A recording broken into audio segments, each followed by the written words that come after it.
କେମିତି ଅଛନ୍ତି ସାଙ୍ଗମାନେ? ଆଶା କରୁଛି ଆପଣମାନେ ସମସ୍ତେ ଭଲରେ ଥିବେ। ମୁଁ ବି ଭଲରେ ଅଛି। ସବୁଦିନ ଭଳି ଆଜି ମଧ୍ୟ ନେଇ ଆସିଛି କିଛିଟା ନୂଆ ନୂଆ ଟିପ୍। ନମସ୍କାର, କୁକ୍ ୱିଥ୍ ମୁର୍ଛାନ୍ ଚ୍ୟାନେଲକୁ ବହୁତ ବହୁତ ସ୍ୱାଗତ।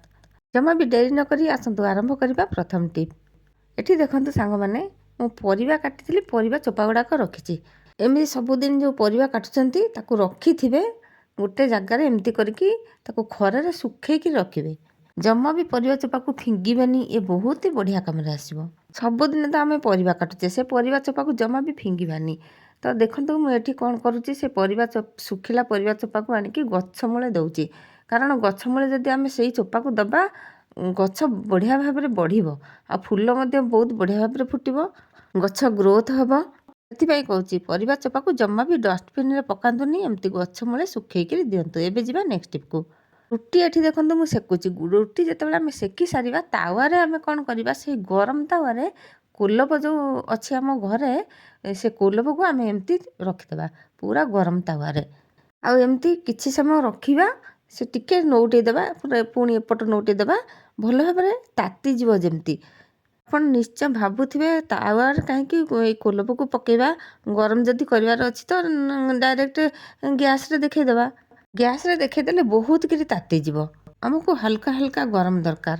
ଆଉ କୋଲପଟା ଯଦି ଆମେ ତାୱାରେ ପକାଇଦେବା ଗରମ ତାୱାରେ, ସେ ତାର ଭିତରୁ ପୁରା ତାତିଥିବ। ଆଉ ଏଠି ଦେଖନ୍ତୁ ମୁଁ ଗୋଟେ କପଡ଼ା ନେଇଗଲି, ମୋଟାଳିଆ କପଡ଼ା ଟିକେ ନେଇଗଲି, ମାନେ ଗୋଟେ କପଡ଼ାକୁ ମୁଁ 2 ପରସ୍ତ କରିଦେଇଛି। ତା ଦେହରେ ସେ କୋଲପକୁ ରଖିଦେବା। ଆପଣଙ୍କ ପାଖରେ ବଡ଼ କୋଲପ ଥିବ ଯଦି ଭଲ ହେବ। ଏଇଟା ଛୋଟ କୋଲପ, ଯଦି ଆପଣ 2ଟା ଯାକ କୋଲପ ବି ସେଥିରେ ରଖିବେ ଭଲ କଥା। ମୁଁ ଗୋଟେ କୋଲପ ରଖିକି ଦେଖାଉଛି। ଏମିତି କପଡ଼ାରେ ଭଲ ଭାବରେ ଗୁରେଇ ଦେବେ, ଆଉ ଧରିବେ ଭଲକିରି। ଗୋଟେ ପଟରୁ ବାନ୍ଧିଦେବେ, ନହେଲେ ଏମିତି ଭାବରେ ଧରିବେ।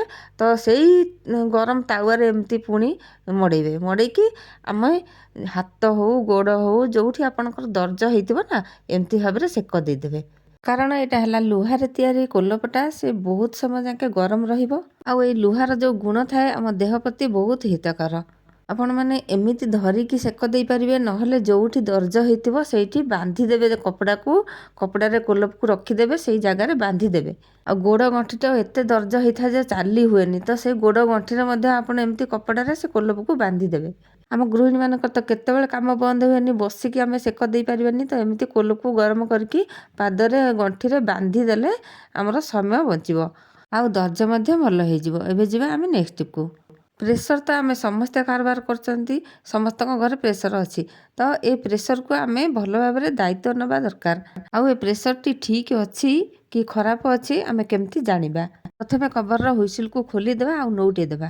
ଆଉ ସେଥିରେ ଟିକେ ପାଣି ଦେଇଦେବା, ଗ୍ଲାସ୍ କି 1.5 ଗ୍ଲାସ୍ ଖଣ୍ଡେ ପାଣି ଦେଇଦେବା। ଏଠି ଦେଖନ୍ତୁ ମୁଁ ପାଣି ଦେଇଦେଲି, ଆଉ ଉପରକୁ ଟିକେ ଟେକିଦେବା।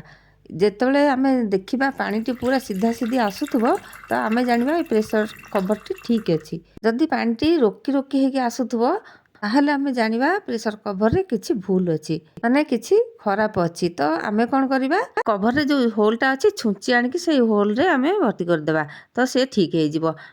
ଆଉ ଦେଖିବା ଆମେ କ'ଣ କରିବା, ଏଇ ରବରଟା ଯେମିତି ଆମର ଠିକ୍ ଥିବ, ରବରଟା ଯେମିତି ଢିଲା ନ ହେଇଥିବ।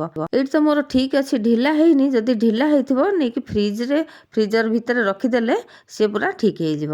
ତାପରେ ଆମେ ଦେଖିବା କଭରଟି ଯେମିତି ହଲ ହଲ ହଉନଥିବ, ଟାଇଟ୍ ଥିବ ଯଦି ସିଏ ମଧ୍ୟ ଠିକ୍ ଅଛି। ତାପରେ ପ୍ରେସରଟା ଆମେ ଦେବା କେମିତି ବ୍ୟବହାର କରିବା, ଯେତେବେଳେ ଆମେ ଡାଲି ବସଉଛେ କିମ୍ବା ଡାଲମା ବସଉଛେ, ଏମିତି ଖାପ ଦଉଛେ। ତ କଭରଟା ଆମେ ଯେତେବେଳେ ଦଉଛେ, ଆମେ ସିଧା ସିଧି ଏମିତି ନ ଦେଇକି ଏମିତି ଟିକେ ଉପରୁ ଆଣୁ ମାଡ଼ି ଦେଇକିରି, ତାପରେ କଭରଟାକୁ ବୁଲେଇ ଦେଲେ ସିଏ ଆରାମରେ ବୁଲିଯିବ, ଆଉ ସହଜରେ ହେଇଯିବ, ଆଉ ଟାଇଟ୍ ହବନି କି ଖରାପ ହବନି। ଆଉ ଯେତେବେଳେ ହୁଇସିଲ ଆସି ସାରିବ, ଥଣ୍ଡା ହେବାକୁ ଛାଡ଼ିବା। ବେଳେବେଳେ କ'ଣ ହୁଏ ନା, ଥଣ୍ଡା ନ ହେବା ପୂର୍ବରୁ ଶୀଘ୍ର ଆମେ କାମରେ ଥିବା ଶୀଘ୍ର କେମିତି ଖୋଲିବ, ଯେମିତି ଟିକେ ତା ବାମ୍ଫଟା ବାହାରିଯିବ, ଆମେ କ'ଣ କରିବା, ହୁଇସିଲ ଉପରଟାକୁ ଖୋଲିଦେବା।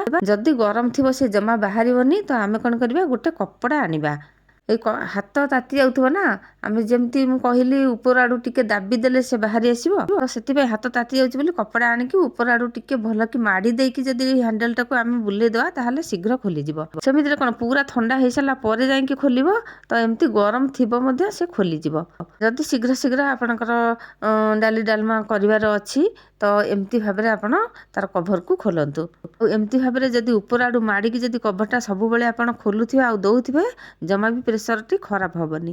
ଆଉ ଏଇଠି ଦେଖିପାରୁଥିବେ ତ କେତେ ସହଜରେ ମୋର ପ୍ରେସରଟି ଖୋଲିଗଲା। ଏବେ ଯିବା ନେକ୍ସଟ ଟିପ୍କୁ। ସ୍ତ୍ରୀ ଲୋକମାନଙ୍କର ଏଇ ପ୍ରୋବ୍ଲେମ୍ ବେଶୀ ହୁଏ। ଗୋଡ଼ ଦର୍ଜ ହୁଏ, ଗୋଇଠି କାପୁ କାପୁ ହୁଏ। ଏଇ ଗୋଇଠି ଏତେ ଜୋରେ ବିନ୍ଧିଲା ଭଳିଆ ଲାଗିବ ଯେ ଚଳପ୍ରଚଳ କରିବାକୁ ବହୁତ ଅସୁବିଧା ହୁଏ। ଏତେ ମେଡ଼ିସିନ ଖାଇଲେ ମଧ୍ୟ ସେ କମେନି। ଆଉ ମେଡ଼ିସିନ ଖାଇଲେ ଟିକେ କମିଯିବ, ପୁଣି ହେବ। ରାତିରେ ଶୋଇ ହୁଏନି ମଧ୍ୟ। ଭିଟାମିନ୍ ଅଭାବରୁ, ରକ୍ତ ସଞ୍ଚାଳନ ଅଭାବରୁ ଏମିତି ହୁଏ। ଆମେ ତାକୁ ହାତରେ ଏମିତି ଦାବୁଥାଉ, ଆଙ୍ଗୁଠିରେ ଦାବୁଥାଉ। ମୁଁ ତ ବେଶୀ କରି ମୋ ଶାଶୁଙ୍କର ଏମିତି ହାତରେ ଆଙ୍ଗୁଠିରେ ଦାବି ଦେବି ମୋ ହାତ କ'ଣ ହୁଏ। ଯଦି ଆମେ 2-3 ଥର ଦିନକୁ ଏମିତି ଚାର୍ଜର ପିନ୍ରେ ଗୋଇଠିକୁ ମାଡ଼ିବା, ତାହା ଦ୍ୱାରା ରକ୍ତ ସଞ୍ଚାଳନ ହେବ। ଆଉ ରକ୍ତ ସଞ୍ଚାଳନ ହେବା ଦ୍ୱାରା ଗୋଇଠିଟି ଆସ୍ତେ ଆସ୍ତେ ଭଲ ହେଇଯିବ, ଆଉ ବିନ୍ଧିବନି। ତ ଏବେ ଯିବା ଆମେ ନେକ୍ସଟ ଟିପ୍କୁ। ଇଏ ହେଲା ମେଥି ଶାଗ।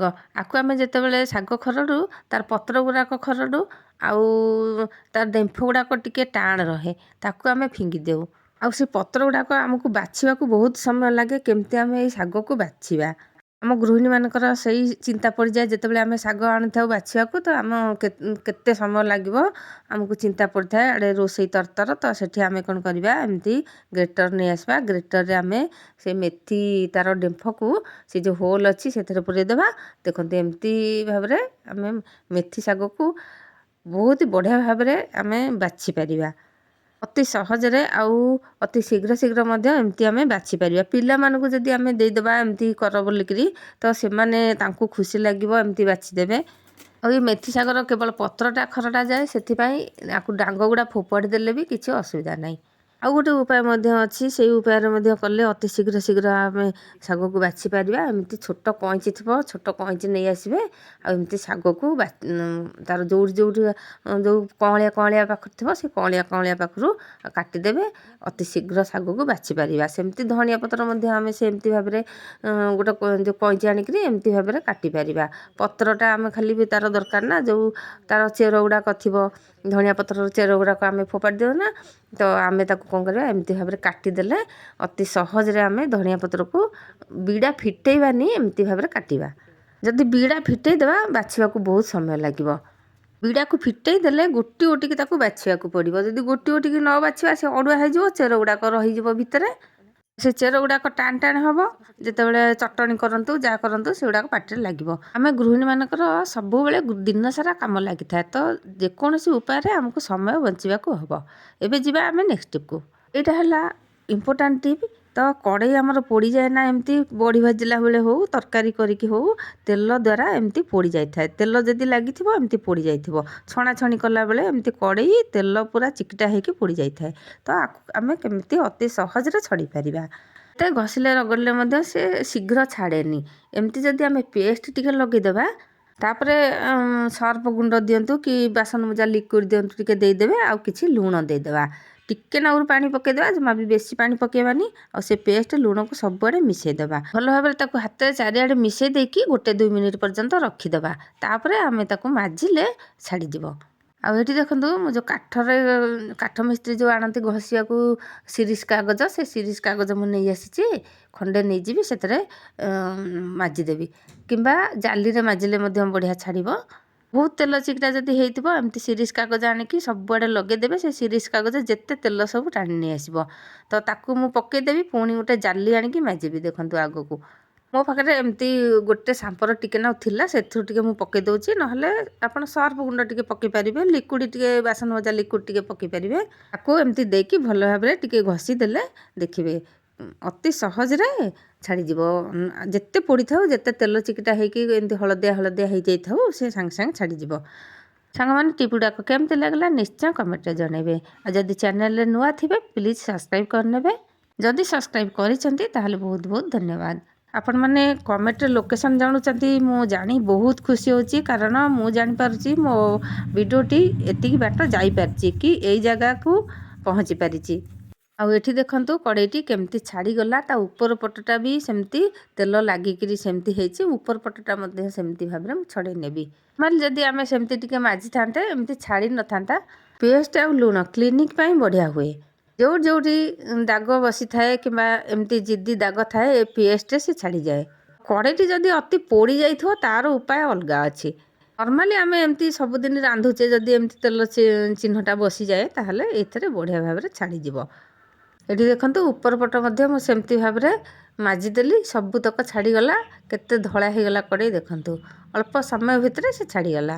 ଭାବୁଛି ଏଇ ୟୁଜଫୁଲ୍ ଟିପ୍କୁ ଫଲୋ କରି ଆପଣ ମଧ୍ୟ ଏମିତି କାମରେ ଲଗେଇ ପାରିବେ। ଆଜି ପାଇଁ ରହୁଛି। ଜୟ ଜଗନ୍ନାଥ।